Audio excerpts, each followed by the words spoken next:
संपदा कलाश्रम संपदा फल फूल संपदा कलाश्रम संपदा फल फूल संपदा कलाश्रम संपदा। भारत गांव में बसता है। इसके गांव की माटी में जीवन का कुसुम खिलता है। तालाब, नदियाँ, झरने, उपवन, बाग बगीचे फैले हैं दूर तलक इसके मनमोहक गलीचे और सुदूर लहलहाती फसलें। उनमें काम करते किसान मानो जैसे अपनी फसलों की देखरेख नहीं बल्कि पालन पोषण कर रहे हैं अपने बालकों का। ये पल, ये एहसास है बहुत खास। इस एहसास के साथ सजते हैं सपने कोमल कृषक मन में। पूरी होती है उसकी कल्पना और फसल तैयार होकर चलती है बिकने। लेकिन इस पथ पर कुछ बड़े व्यवसाय भी हैं। फसल तो छोटी सी होती है मगर गति के साथ चलती हुई एक बड़े व्यवसाय के रूप में सामने आती है। एक ऐसी ही छोटी सी मगर सुंदर सी फसल है पुदीना। सेहत का साथी है पुदीना, है ये उपयोगी नगीना। पुदीने में मौजूद मेंथोल बड़ा उपयोगी है। इस मेंथा तेल का उपयोग बड़ी मात्रा में दवाइयों, सौंदर्य प्रसाधनों, पान मसालों में खुशबू और फायदे के लिए किया जाता है। पुदीने में एपेटाइजर गुण होता है जो पेट संबंधी समस्याओं को तुरंत ठीक करता है। काफी पुराना है मेंथा का इतिहास। वास्तव में जैसे जैसे सभ्यता का विकास हुआ वैसे ही शुरू हो गई मेंथा की खोज। मेंथा एक जंगली पौधा है। हमारे पूर्वजों ने उसे जंगलों में उगते देखा है। लेकिन मेंथा को दूसरे पौधों की तरह कोई जानवर नहीं खाता। यहीं से शुरू हुई मानव के जिज्ञासु मन की जानने की इच्छा कि आखिर इस पौधे में ऐसा क्या है जो इसे जानवर नहीं खाते। इसीलिए इसकी पत्तियों को मसल कर देखा गया जिससे कोई तेल जैसा तेज सुगंधित द्रव्य निकला। तब पता चला कि इसकी तेजी और सुगंध के कारण जानवर इसे नहीं खाते। ये खोज सबसे पहले जापान में हुई। सर्वमत अनुसार लगभग 1870 में जापान में इसकी खेती शुरू की गई। फिर तो अर्जेंटीना, ब्राजील और चाइना में भी मेंथा की खेती शुरू हो गई। इन सभी स्थानों से गुजरते हुए ये भारत में अस्तित्व में आया और यहाँ इसकी खेती प्रारंभ हुई। केंद्रीय औषधि एवं सगंध पौधा अनुसंधान संस्थान केंद्र नगला पंतनगर ने सर्वप्रथम 1963 में जापानी पुदीना अर्थात मेंथा की खेती आरंभ की। जापान में मूल उत्पत्ति के कारण इसे जापानी पुदीना पुकारा जाता है। संस्थान को वर्तमान में सीमैप के नाम से जाना जाता है। इस संस्थान को 1963 में सिम्पो के नाम से जाना जाता था। इसी सिम्पो के द्वारा 1963 में मेंथा की खेती का शुभारंभ हिंदुस्तान रिचर्डसन के सहयोग से किया गया। रिचर्डसन ने अपने पहले मेंथा डिस्टिलेशन प्लांट की शुरुआत बिलासपुर में की। रिचर्डसन हिंदुस्तान लिमिटेड बिलासपुर जिला रामपुर ने मेंथे की खेती के लिए किसानों को प्रोत्साहित किया। मेंथा ऑयल की खरीद की सुनिश्चित व्यवस्था तो की, साथ ही मेंथा खेती की तकनीकी जानकारी उपलब्ध कराने के लिए कृषि स्नातकों को इस फील्ड में तैनात किया गया। इस तरह मेंथा खेती का प्रचलन शुरू हुआ और ये शुभारंभ धीरे धीरे उत्तर प्रदेश के अनेक जिलों में फैलता चला गया। 1963 में मेंथा की खेती MAS1 प्रजाति ही उगाई जाती थी जो पकने में ज्यादा समय लेती थी और तेल भी कम प्राप्त होता था।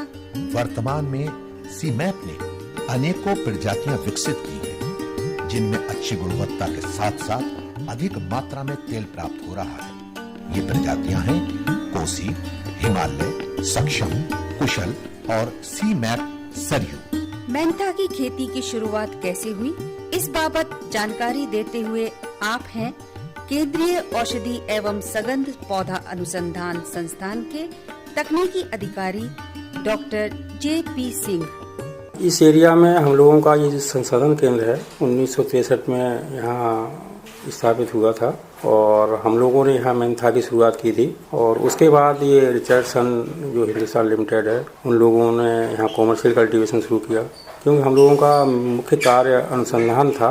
तो हम लोगों ने जो प्रजातियाँ दी उनको उन लोगों ने आगे बढ़ाया और ये बढ़ते बढ़ते रामपुर, संभल, स्वार, मुरादाबाद और ये आसपास का क्षेत्र जो है में काफ़ी इसका प्रचार प्रसार हुआ, तब किसानों ने काफ़ी इसको अपनाया। इसके बाद फिर ये बाराबंकी, बिहार, पंजाब और देश के अन्य भागों में इसकी काफ़ी खेती होने लगी है और इससे काफ़ी उत्पादन होने लगा है, क्योंकि हमारी जो प्रजातियां हैं वो बहुत अच्छा उत्पादन देती हैं। इससे पहले जो चीन था ये सबसे बड़ा उत्पादक देश था दुनिया में, तो उसको जो हमारी वैरायटी कोसी आई थी 1996 में, उसकी वजह से उत्पादन इतना ज़्यादा हो गया है कि चीन पीछे हट गया है और हम लोगों की जो प्रजाति की वजह से हमारा जो देश है इस समय पूरे दुनिया का 80% जो मेंथा का है उत्पादन हमारे देश में हो रहा है और दुनिया का सबसे बड़ा एक्सपोर्टर भारत है इस समय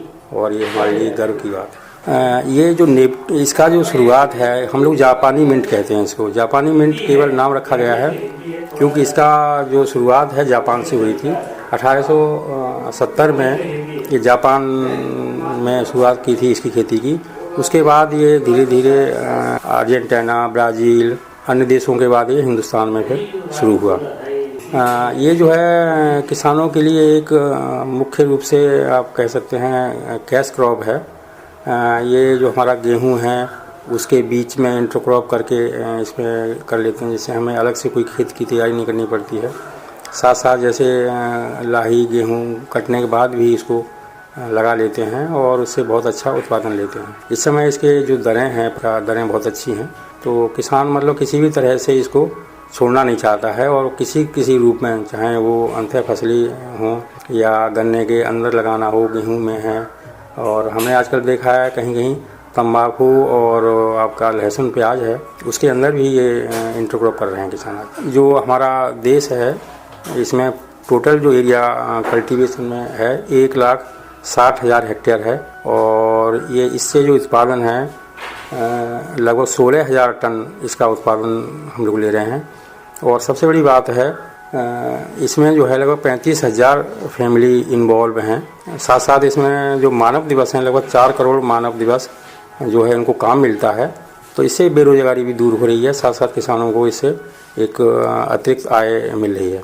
इसकी सबसे बड़ी खासियत है कि जो तेल है उसको रखने के लिए कोई परेशानी नहीं है। स्टोरेज है, आप अगर किसान चाहता है कि हम इस साल हमें पैसे की ज़रूरत नहीं है या हमारा दरें कम मिल रही हैं हमें, तो 1-2 साल, 3 साल, 4 साल जब तक चाहे उसको रोक सकता है और कहीं भी अपने कमरे में, कोने में, स्टोर में आराम से इसको स्टोर करके रख सकता है। ये जल्दी ख़राब भी नहीं होता है और तो ये एक अच्छी चीज़ है। जैसे कि हम बैंक में पैसा रखे हुए हैं उसी तरह से हमारे घर में तेल रखा हुआ है, जब चाहे आप बाज़ार में जाइए और तुरंत बेच के पैसा ले आइए।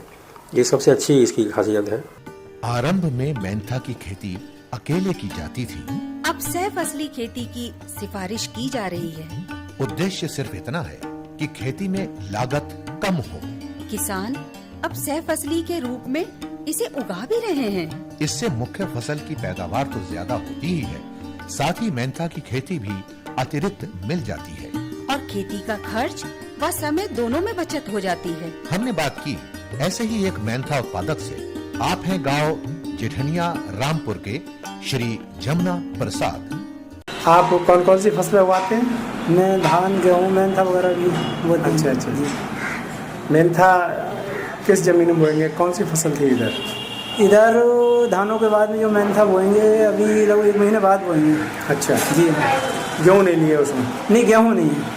मतलब धान के बाद गेहूँ ना लेके मेंथा करेंगे जी। हाँ। तो मेंथा क्यों लेते हो? धान के बाद गेहूँ क्यों नहीं लिए? ऐसा होता है कि जैसे मतलब कुछ फसल में हमारा गेहूँ खड़ा हुआ है, गेहूँ तो सेम टू सेम है ही है, उसके बाद मेंथा की फसल करते हैं मिला के और उससे ये गेहूँ से बच जाता है, फिर मेंथा की भी अभी निकल जाती है। मेंथा कैसा होता है फिर उसमें? मेंथा बढ़िया होता है। अच्छा। उसमें थोड़ी मेहनत करनी पड़ती है। क्या? उसमें मतलब थोड़ा लेबर ज़्यादा करनी पड़ती है। जी हाँ। उसमें खाद वगैरह डालना पड़ता है, नराई वगैरह ज़्यादा देनी पड़ती है। अच्छा, मेंथा से कितना तेल मिल जाता है? उससे लगभग 5-6 किलो बीघा का मिल जाता है। कितने यानी- पानी लगाने पड़ते हैं? जी, पानी तो लगभग 14-15 पानी लगाने पड़ जाते हैं। 14-15 पानी का खर्चा निकल आता है मेंथा से? जी हाँ, निकल जाएगा। अगर उसका रेट सही आ जाए तो कोई दिक्कत नहीं पड़ेगी। यानी अब वो जैसे अब वो 1000-1200-1400 रुपये का रेट है, अगर 5 किलो बीघे का बैठता है 14-5-70 7,000 बीघे का हो गया, तो उसमें एवरेज निकल जाती है। अच्छा जी हाँ, खर्चा ज़्यादा आता है। खर्चे ज़्यादा आता है। और निकाई गुड़ाई वगैरह कुछ करेंगे? जी हाँ, उसमें नराई भी करनी पड़ती है और नराई के साथ साथ मतलब खाद वगैरह देना पड़ता है जी। तो गेहूं के साथ जो मेंथा बोया है जी, मेंथा के लिए अलग से खाद दी है या गेहूं के खाद से काम चलता है? जी नहीं, गेहूं के खाद से काम नहीं चला। गेहूं काटने के बाद में उसका मतलब थोड़ा प्रोग्रेस करना पड़ता है। तभी मतलब उसमें मेहनत करनी पड़ती है, खुदाई करनी पड़ती है, खुदाई के साथ साथ नराई भी करनी पड़ती है, फिर NPK प्लस यूरिया मिला कर डालना पड़ता है। और हो सकता है कि उसमें ना जायम वगैरह भी डालो, ग्रोथ के लिए जायम भी डालना पड़ता है। अच्छा, जी हाँ। तो देख रेख अच्छी खासी करनी पड़ती है? जी हाँ। कोई कीड़ा बीमारी मेंथा में? हाँ, कीड़ा वगैरह भी आता है, जैसे सूंडी वगैरह आती है तो सूंडी के लिए दवाई वगैरह डालनी पड़ती है। अच्छा, कुछ लोग मटर के बाद भी मेंथा लेते हैं? जी हाँ।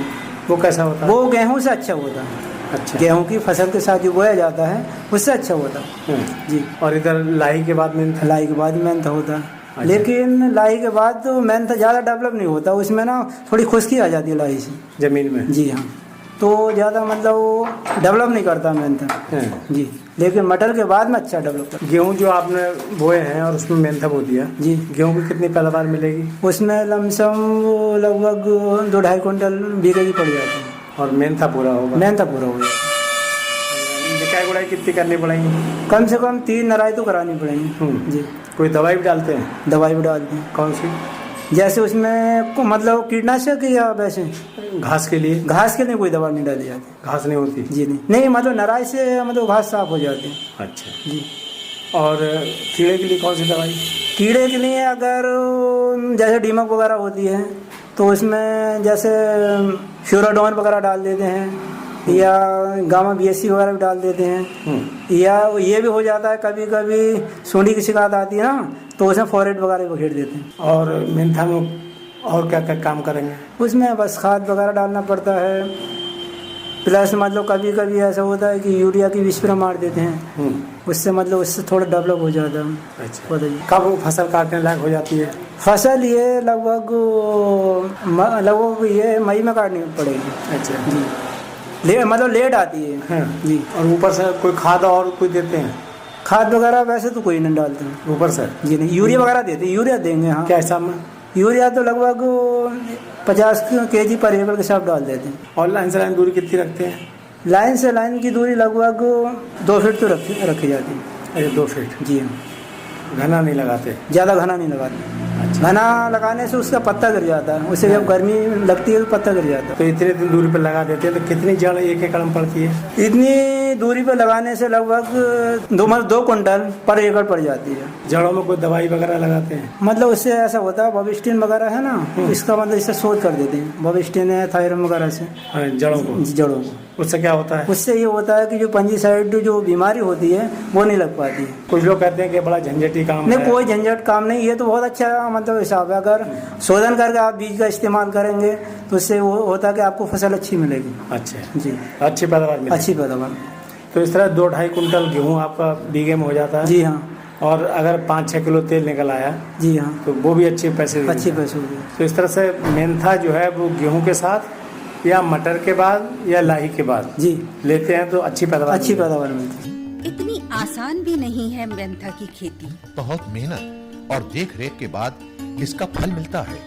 झाड़ी नुमा होते हैं ये मेंथा के पौधे। इन झाड़ी नुमा पौधों से उत्तम गुणवत्ता का तेल प्राप्त करने के लिए कई तरकीबें काम में लाई जाती हैं। पहले मेंथा की खेती में गंधक का प्रयोग ज्यादा से ज्यादा करके अच्छी क्वालिटी का तेल प्राप्त किया जाता था। इसमें अरोमा की क्वांटिटी कुछ अधिक ही होती है। परिपक्व और पूरी तरह से तैयार पत्तियों की सही समय पर कटाई से उत्तम गुणवत्ता का तेल अधिक मात्रा में प्राप्त होता है। मेंथा की खेती में जितनी देखरेख की आवश्यकता होती है उससे भी कहीं ज्यादा इसके वाष्पीकरण के द्वारा तेल की प्राप्ति में सूझबूझ, मेहनत और अनुभव की जरूरत पड़ती है। तेल को पौधों से अलग करने के लिए वाष्पीकरण की तकनीक अपनाई जाती है। बड़े बड़े टैंकों में पहले मेंथा, फिर पानी भरकर टैंकों के नीचे से गर्मी पहुंचाकर पानी को भाप के रूप में बदलकर भाप के साथ पुदीने के तेल को वाष्पीकृत किया जाता है। फिर भाप को ठंडा करके पानी अलग और तेल अलग कर लिया जाता है। इस तरह मिलता है तैयार मेंथा, जो बाद में बाजारों में बेच दिया जाता है। फिर शुरू होता है खुशबू का सफर। तेल में मौजूद खराबियों को दूर करने के लिए इसकी प्रोसेसिंग भी की जाती है। उत्तम गुणवत्ता युक्त तेल की प्राप्ति के विषय में जानकारी देते हुए आप हैं केंद्रीय औषधि एवं सगंध पौधा अनुसंधान संस्थान नगला पंतनगर के वैज्ञानिक डॉक्टर RS वर्मा। सबसे जरूरी ये है कि आप जो इस तरह के रिसर्च इंस्टीट्यूट हैं, CMAP जैसे है, जो इस पे मेंथा पे काम करते हैं, वहाँ से आप प्रमाणिक जो इसकी पौध सामग्री है, प्रजाति है, वो वहाँ से लें किसान लोग और उसकी खेती करें। क्योंकि जो CMAP ने इसकी वैरायटी विकसित करी है, इस समय जो नई प्रजाति है सिम सरयू के नाम से, इसके पहले कोसी जो किसानों के बीच में बहुत पॉपुलर थी, उसके बाद ये वैरायटी आई है। तो इसमें इसके अगर हम लक्षण देखें तो इसमें इसेंशियल ऑयल जो होता है, सुगंधित तेल होता है, उसकी मात्रा जो ताजी हर्ब होती है उसमें 1% के आसपास होती है और उसमें मेंथाल का प्रतिशत 75% से ज़्यादा हो। तो इस तरह से अगर कोई भी प्रजाति है जिसमें तेल की मात्रा 1% या इससे अधिक है और मेंथाल की मात्रा अगर 75% से अधिक है तो मार्केट में किसान भाइयों को उसके जो रेट हैं वो अच्छे मिलते हैं। तो किसानों को ये चीज़ बहुत ध्यान रखने की ज़रूरत है कि जो भी मेंथा की जब वो खेती करने चलें तो ये जो प्रजातियां हैं इनका चयन करें, क्योंकि इनसे आपको अच्छी गुणवत्ता मिलेगी और मार्केट में उनको कोई दिक्कत नहीं होगी और उनका जो भी उत्पाद होगा यानी इसेंशियल ऑयल होगा आराम से बिक जाएगा। जब किसान लोग इसका आसवन करते हैं तो जो तेल निकलता है उसको पहले लोग भंडारण करने से पहले उसमें उसकी जो इम्प्योरिटीज होती हैं उनको छानना जरूरी है। तो उसमें अगर जो छान देते हैं तो जो कूड़ा करकट होता है या इस तरह की चीज़ें वो छानने से निकल जाती हैं, लेकिन पानी जो होता है वो छानने से नहीं निकलता है। तो उसको सुखाने के लिए इनको एक केमिकल आता है एनहाइड्रेट सोडियम सल्फेट, वो अगर इसमें डाल देते हैं ओवरनाइट, मतलब पूरी रात उसको मेंथा का जो भी जिस पात्र में वो रखते हैं तेल उसमें एनहाइड्रेट सोडियम सल्फेट डाल दें, तो वो एनहाइड्रेट सोडियम सल्फेट क्या होगा, जो उसमें पानी होगा बीच में फंसा होगा तेल में, उसको अवशोषित कर लेगा और फिर उसको सुबह वो छान करके, और जैसे एल्युमिनियम का बर्तन है या कोई स्टेनलेस स्टील का बर्तन है उसमें अगर भंडारण करेंगे उसका, और फिर अंधेरे में रखें और जिस पात्र में रखें वो ऊपर तक भरा हो, उसमें हवा या रोशनी जाने की जगह न हो, ऊपर तक उसको भर दें और उसको कम तापमान पे और अंधेरे में उसका भंडारण करें। तो कुल मिला के उसमें किसी तरह की गंदगी नहीं होनी चाहिए तेल में और किसी तरह की उसमें नमी नहीं होनी चाहिए, फिर उसका भंडारण इस तरह से वो कर सकते। मेंथा की खेती और मेंथा उद्योग बन गया है आज छोटे छोटे किसानों के लिए लाभ का अच्छा साधन। मेंथा की खेती को छोटे छोटे किसानों तक पहुंचाने में श्री सुशील सहाय को पद्मश्री प्राप्त हो चुकी है। साहब साहब, आज हम आपसे जानना चाहेंगे कि जो पद्मश्री आपको मिला ये कब मिला और किस कार्य के लिए मिला? ये मुझको 2005 में डॉक्टर कलाम साहब राष्ट्रपति थे तब उन्होंने दिया था। अच्छा। और लघु एवं सीमांत कृषकों के उत्थान के लिए कार्य करने के लिए दिया गया। अच्छा, तो जो छोटे कृषक हैं लघु और सीमांत, उनके उत्थान के लिए आपने क्या क्या काम किए? देखिए, उसमें मैंने सबसे ज़्यादा ध्यान ये दिया कि नकदी फसलें वो हैं। अच्छा। क्योंकि पैसे की कमी होती है किसान पे, कभी किसी की बेटी की शादी है, किसी को मकान बनाना, और इस बात का ध्यान रखा कि वो कर्जा ना ले। तो उसमें सब उनके पास बैठते थे, जाते थे, समस्याएं उनकी सुनते थे, उस हिसाब से क्रॉप का पैटर्न तय करते थे जी कि ये बोलो इसमें खर्चा कम है और इससे घर में कुछ आ जाएगा। अच्छा अच्छा। उसी सिलसिले में मैंने मेंथा का गोविंद बल्लभ कृषि विश्वविद्यालय के साथ देख के शिवालिक प्रजाति की, तो एकदम नकदी फसल हो गई और आज की तारीख में करीब 30-35 हज़ार रुपये एकड़ प्राप्त हो रहा है कृषकों को उससे। जी जी। अब तो कोसी वैरायटी एक चली है, तो वो बोई जा रही है। जी जी। उसकी शिवालिक की 2 क्रॉप हो जाती थी, तीसरी भी ले लेते थे, इसकी 1 होती है। जी। तो अपनी सुविधा के अनुसार किसान बोता है, एक फसल बोली उसके बाद उसने दूसरा जी जी लगा लिया। धान लगने लगे हैं गर्मियों में। जी जी। ये सब हो गया है। न जैसे एक बात आपने बताई कि कोसी प्रजाति किसान अब लगाने लगे हैं। जी। मैं देख रहा हूँ कि अभी भी बहुत से किसानों से हम बातचीत करते हैं, मिलते हैं, फील्ड में जाते हैं, तो हम देखते हैं कि अभी भी लोग शिवालिक को नहीं छोड़ पा रहे हैं। उसका एक वजह ये है कि शिवालिक एक बड़ी मजबूत फसल है, उसमें एक तो कीड़ा नहीं लगता, उसका पेड़ 3 फुट तक जाता है, कोसी का करीब 2 फुट जाता है। तो और उसकी दूसरी फसल तो खैर अब नहीं लेते किसान, और गेहूं के बीच में बोना शुरू कर दिया अपनी सुविधा के अनुसार। जी। तो गेहूं नहीं दबाता, वो फिलहाल ऊंची उठ जाती है, फिर गेहूं चल पड़ता है, बीच में रहता है।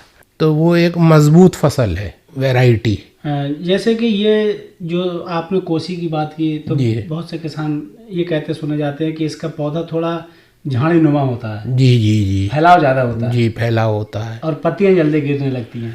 उसकी वजह ये है कि देखिए, एक तो इसका ज़मीन पे निर्भर करता है, एक दोमट अव्वल ज़मीन है, एक सिवाटी ज़मीन है।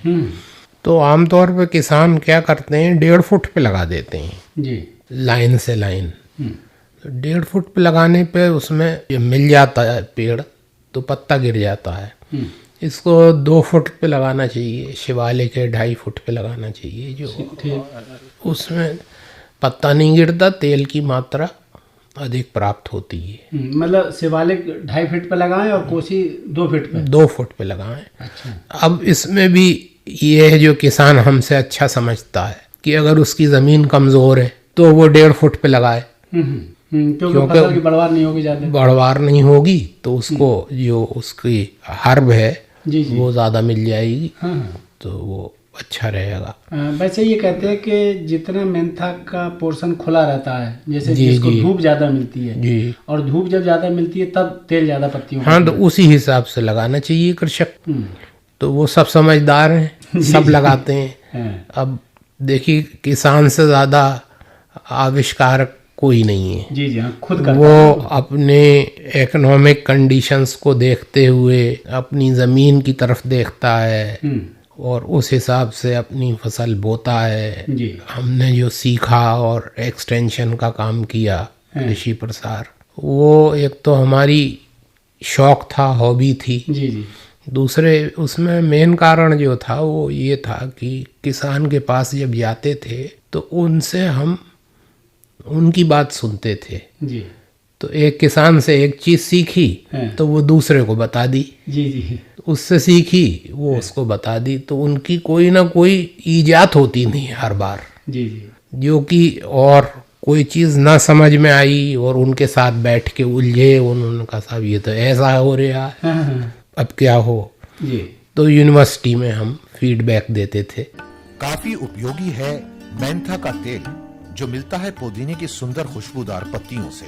कफ, कोल्ड, आमाशय का दर्द आदि मौसमी बीमारियों में घरेलू नुस्खों में इसका प्रयोग तो होता ही है, साथ ही और भी कई पदार्थों के निर्माण में इसकी महत्वपूर्ण भूमिका होती है। टूथपेस्ट, साबुन, डिटर्जेंट पाउडर, टॉफी, पान मसाले, इत्र, औषधि आदि के निर्माण में भी इसका प्रयोग किया जाता है। आज मेंथा के तेल का निर्यात विश्व के विभिन्न देशों में जैसे China, Argentina, Brazil, US, France, Japan और संयुक्त राष्ट्र आदि के साथ खाड़ी देशों को भी किया जा रहा है। वर्तमान में मेंथा की खेती किसान के लिए नकदी फसल बन चुकी है। इसके उत्पादन में करोड़ों किसान, लाखों व्यापारी और हजारों डिस्टिलेशंस यूनिट कार्यरत हैं। इस समय लगभग 1,60,000 हेक्टेयर क्षेत्रफल में इसकी खेती की जा रही है, जिसमें करीब 35 लाख परिवार संलग्न हैं। लगभग 4 करोड़ मानव दिवसों का रोजगार उपलब्ध हो रहा है। जिससे लगभग 16,000 टन तेल का उत्पादन हर साल हो रहा है। इसके निर्यात से देश को बड़ी मात्रा में विदेशी मुद्रा मिलती है। यदि मेंथा की खेती की वैज्ञानिक पद्धतियों और उसके डिस्टिलेशन पर शोध किया जाए तो उसके उत्पादन की और भी संभावनाएं हैं, जिससे देश को विदेशी मुद्रा की प्राप्ति के साथ साथ रोजगार के साधनों की उपलब्धता में भी विकास की गति आएगी। लेकिन सरकारी स्तर से इसकी खरीद की व्यवस्था भी नितांत आवश्यक है। मेंथा उद्योग भारतीय किसानों के लिए उनकी आर्थिक स्थिति को सुधारने में एक अहम भूमिका निभा रहा है। इससे बेरोजगारी की व्यवस्था का समाधान भी हो सकेगा। रहे विकास के पथ पर अग्रसर हमारा ये मेंथा उद्योग। खुशहाली रहे कृषक जीवन में, रहे व्यवसाय में उनका सहयोग। ग्रामीण एवं शहरी क्षेत्रों में सभी को रोजगार देता रहे ये मेंथा उद्योग।